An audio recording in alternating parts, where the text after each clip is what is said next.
Hello YouTube viewers, మనకు ఏ carpenter అయినా interiors వాళ్ళైనా కొటేషన్ ఇచ్చినప్పుడు 2 టర్మ్స్ వింటూ ఉంటాము, box work and frame work. మనం కొటేషన్ కూడా చూస్తే ఫ్రేమ్ వర్క్కి రేటు అండ్ బాక్స్ వర్క్కి రేటు డిఫరెన్స్ ఉంటుంది. సో ఆ వేరియన్స్ ఎందుకు ఉంటుంది, బాక్స్ వర్క్ అంటే ఏంటి, ఫ్రేమ్ వర్క్ అంటే ఏంటి, ఈరోజు బ్రీజ్ ఇంటీరియర్ షోస్లో మనం డిస్కస్ చేసుకుందాం.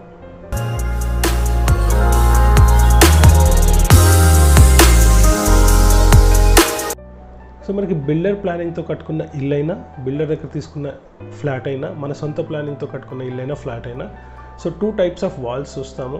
కంప్లీట్ హౌస్ వాల్స్కి షెల్ఫ్స్ ఉండడము, లేదంటే షెల్ఫ్స్ లేకుండా కూడా ప్లాన్ చేసుకోవడం.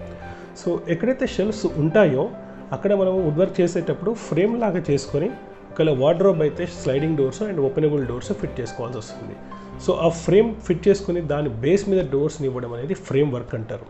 ఎప్పుడైతే వాల్స్కి షెల్ఫ్స్ లేకుండా కన్స్ట్రక్షన్ చేస్తామో అక్కడ కంప్లీట్ క్యాబినెట్ అనేది top and bottom panel, side panels and back panel and front doors sliding అయినా లేకపోతే ఓపెనబుల్ డోర్స్ అయినా, సో ఇది కంప్లీట్ క్యాబినెట్, ఇది బాక్స్ అంటాం. సో మనకి షెల్ఫ్స్ ఉన్నప్పుడు ఫ్రేమ్ వర్క్, షెల్ఫ్స్ లేనప్పుడు కంప్లీట్ క్యాబినెట్ చేయాల్సి వస్తుంది కాబట్టి బాక్స్ వర్క్ అంటాం. సో మెటీరియల్ కన్జంప్షన్ కూడా చూసుకుంటే మనకు ఫ్రేమ్ వర్క్లో తక్కువ కన్జంప్షన్ ఉంటుంది అండ్ బాక్స్ వర్క్లో ఎక్కువ కన్జంప్షన్ ఉంటుంది. సో ఈ బేసిస్లో చాలామంది ట్రెడిషనల్ హౌసింగ్ సిస్టంలో అయితే మాత్రం షెల్ఫ్స్తో ఇల్లు కట్టుకోవడం జరుగుతుంది. సో అప్పుడు మనకు కంప్లీట్గా ఫ్రేమ్ వర్క్ వెళ్ళాల్సి వస్తుంది. అది టీవీ యూనిట్ అయినా, వార్డ్రోబ్స్ అయినా, కిచెన్ క్యాబినెట్స్ అయినా షెల్ఫ్స్ ఉంటే మాత్రం ఫ్రేమ్ వర్క్ చేయాల్సి వస్తుంది. అండ్ ఇప్పుడు లేటెస్ట్గా మనకి గేటెడ్ కమ్యూనిటీస్లో కానీ కొత్తగా వచ్చిన studio apartments and latest apartments సిస్టంలో కనుక చూసుకుంటే ఓన్లీ వాల్స్ మాత్రమే మనకి కట్టివ్వడం జరుగుతుంది. సో అలాంటి ప్లేసెస్లో మాత్రం చూసుకుంటే ఓన్లీ వాల్స్ ఉన్నప్పుడు మాత్రం కంప్లీట్ బాక్స్ వర్క్ చేసుకోవాల్సి వస్తుంది. ఇక్కడ వుడ్ వర్క్ అనేది ఆటోమేటిక్గా consumption, wood related material related consumption పెరుగుతుంది కాబట్టి సో మీకు ఆ ప్రైస్ వేరియన్స్ కూడా ఉంటుంది. సో ప్రైసింగ్ విషయానికి వస్తే ఫ్రేమ్ వర్క్కి 600 అండ్ బాక్స్ వర్క్కి 1000 రూపీస్ ఛార్జ్ చేస్తారు. అండ్ కొన్ని ప్లేసెస్లో కార్పెంటర్స్ వాళ్ళు, ఇంటీరియర్స్ వాళ్ళు ఫ్రేమ్ వర్క్కి 600 బిలో 550, 600 ఎబో 700, 650, 800 ఛార్జ్ చేయొచ్చు. అండ్ బాక్స్ వర్క్ వచ్చేసి 1000 రూపీస్ బిలో 900, 1000 రూపీస్ ఎబో 1400 వరకు కూడా ఛార్జ్ చేయొచ్చు. సో ఇక్కడ ఎవరు రాంగ్ ఎవరు కరెక్ట్ అనే దానికన్నా ఎలాంటి మెటీరియల్ ఇస్తున్నారు, సో ఇక్కడ ఏ కార్పెంటరు రాంగ్ కాదు అండ్ ఎలాంటి ఇంటీరియర్ సర్వీస్ వాళ్ళు కూడా రాంగ్ కాదు, ఎలాంటి మెటీరియల్తో ఈ ప్రైస్ ఛార్జ్ చేస్తున్నారు అనేది కస్టమర్ మాత్రం ఎవాల్యుయేట్ చేసుకోవాలి, కంపేర్ చేసుకోవాలి. మీరు డిఫరెంట్ కొటేషన్స్ పక్కన పెట్టుకున్నప్పుడు సో 600లో ఎలాంటి ప్లైవుడ్ వస్తుంది అండ్ ఎలాంటి హార్డ్వేర్ వస్తుంది, హ్యాండిల్స్ ఏవి వాడతారు అండ్ లామినేట్స్ ఏవి వాడతారు.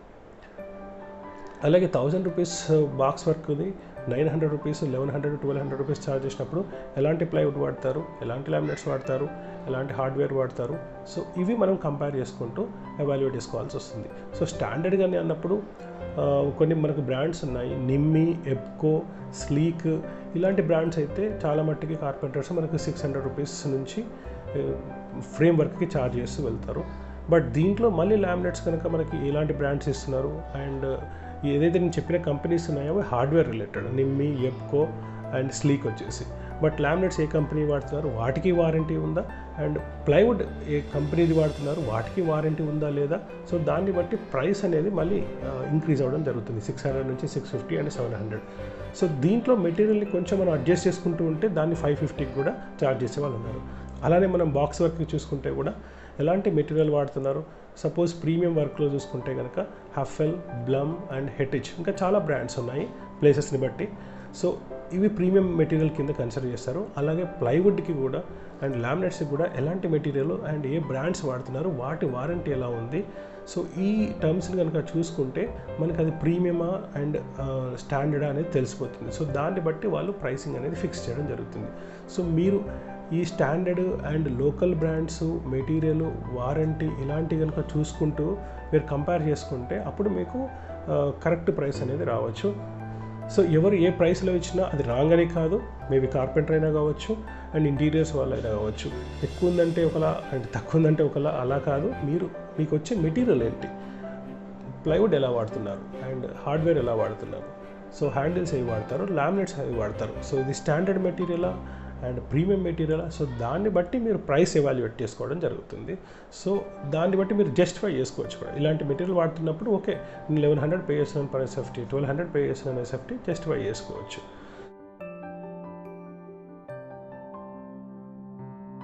సో కొన్ని మనం ఫ్రేమ్ వర్క్కి అండ్ బాక్స్ వర్క్కి కొన్ని మనం వీడియోస్ అండ్ ఎగ్జాంపుల్స్ చూద్దాం.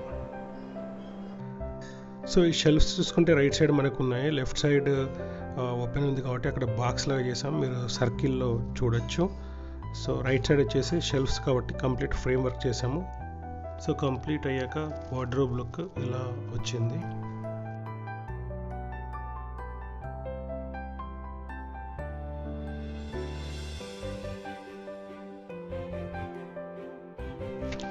ఇక్కడ కూడా షెల్ఫ్స్ ఉన్నాయి. సో మీరు ఫ్రేమ్స్ చూడొచ్చు, ఫ్రేమ్స్ పైన డోర్స్ అండ్ షట్టర్స్ కూడా బ్లాక్ కలర్లో చూడొచ్చు. ఇది హ్యాండ్ వాష్ యూనిట్, మీరు చూస్తున్నది కింద బేస్ యూనిట్, పైన వాల్ యూనిట్ ఉంది.